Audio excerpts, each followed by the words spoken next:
Desde el año 1000 después de Cristo, la etnia guaraní fue predominante en la región comprendida por la actual provincia de Misiones, sur de Brasil y este y sudeste del Paraguay.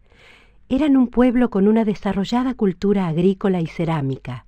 En su descenso desde la cuenca amazónica hacia la cuenca del Río de la Plata, fueron ocupando el gran territorio de la selva paranaense con sus ríos y arroyos.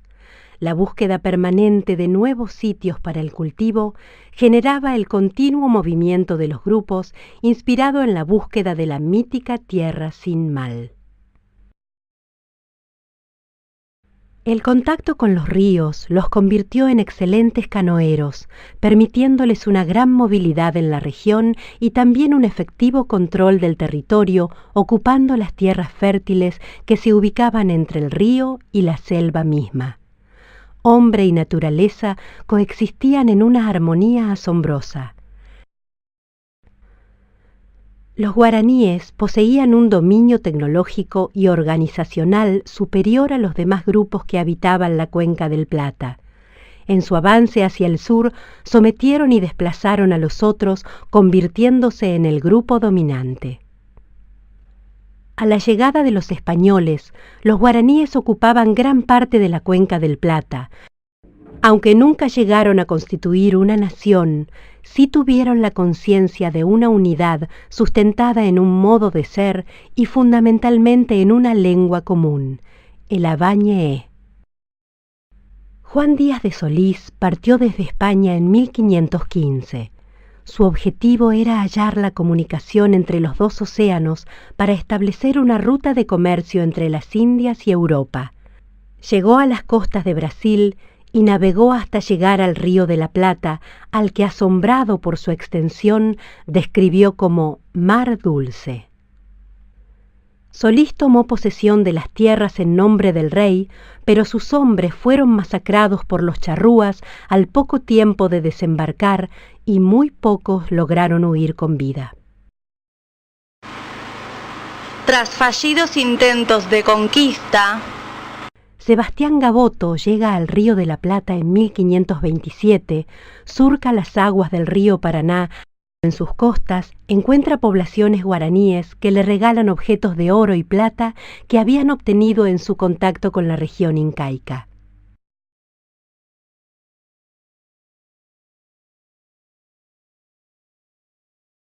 Desembocadura del río Carcarañá funda el fuerte de Santi Espíritu.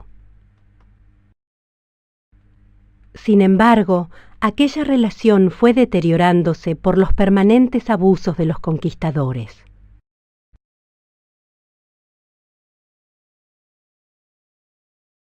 Los guaraníes se rebelaron, destruyendo el fuerte Santi Espíritu 2 años más tarde. Gaboto logra huir a España llevando muestras de oro y plata que provocaron el armado de una gran expedición.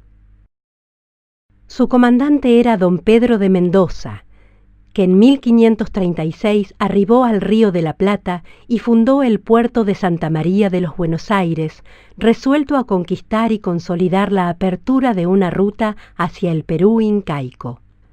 Los querandíes le aseguraron el abastecimiento de alimentos en sus primeros tiempos, pero ante la prepotencia de los españoles, los querandíes dejaron de cooperar y en el puerto de Buenos Aires se empezó a vivir una terrible hambruna.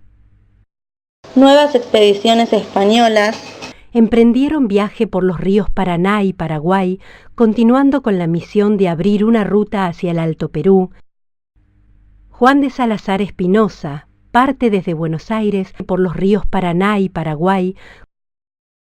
Habitaban los carios, una parcialidad guaraní que estableció una alianza con los españoles. En vista de las excelentes condiciones de la región, Espinosa decidió fundar el fuerte de Nuestra Señora de la Asunción. Asunción se convirtió en el foco de expansión de la conquista y colonización española en la gran cuenca del Plata.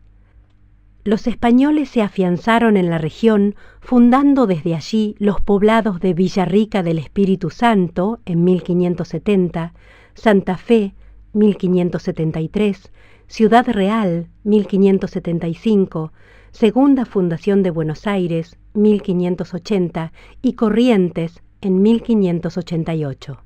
Pero el sueño del oro y la plata pronto se desvaneció ante un paisaje que se mostraba agresivo y hostil a los conquistadores. Para crecer económicamente debían trabajar duramente la tierra y para eso era necesario someter y controlar a los guaraníes. La corona determinó la aplicación del régimen de la encomienda, que repartía a los indígenas y sus tierras entre los españoles. El sistema planteaba determinadas contraprestaciones por parte de los españoles hacia los indígenas, evangelización y asistencia alimentaria y sanitaria, pero en la práctica, lejos del control de la corona, se desvirtuó totalmente, convirtiéndose en un sistema encubierto de esclavitud.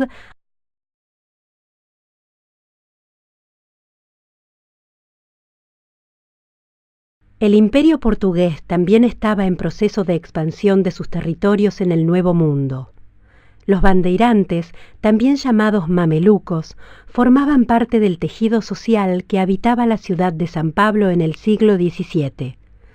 Fueron avesados cazadores de esclavos en tierras americanas, también un factor clave en la expansión territorial portuguesa hacia el occidente, traspasando la línea del Tratado de Tordesillas. Los esclavos capturados eran vendidos en las haciendas del litoral atlántico de Brasil a los españoles o a quien quisiera comprarlos. Los chamanes guaraníes resistían el régimen de encomienda de los españoles y proclamaban la defensa del modo de ser guaraní frente a la cultura del colonizador europeo, generando violentas rebeliones contra el orden hispánico a mediados del siglo XVI. Los guaraníes huyeron a zonas cada vez más alejadas e ingresaron en la selva en busca de sitios seguros. Se configuraron 4 regiones: el Paraná, el Uruguay, el Tapé y el Guairá. La rebelión guaraní ponía en situación de crisis al sistema colonial organizado desde las ciudades de Asunción y San Pablo.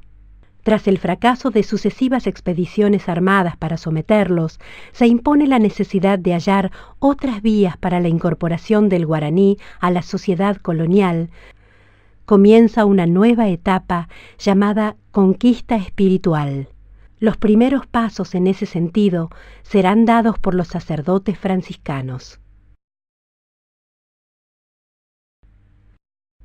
Aunque las reducciones franciscanas humanizaban el sistema reemplazando el poblero por el sacerdote, no significaban un cambio real en el sistema de sometimiento de los guaraníes, porque seguían obligados a prestar servicio personal al encomendero.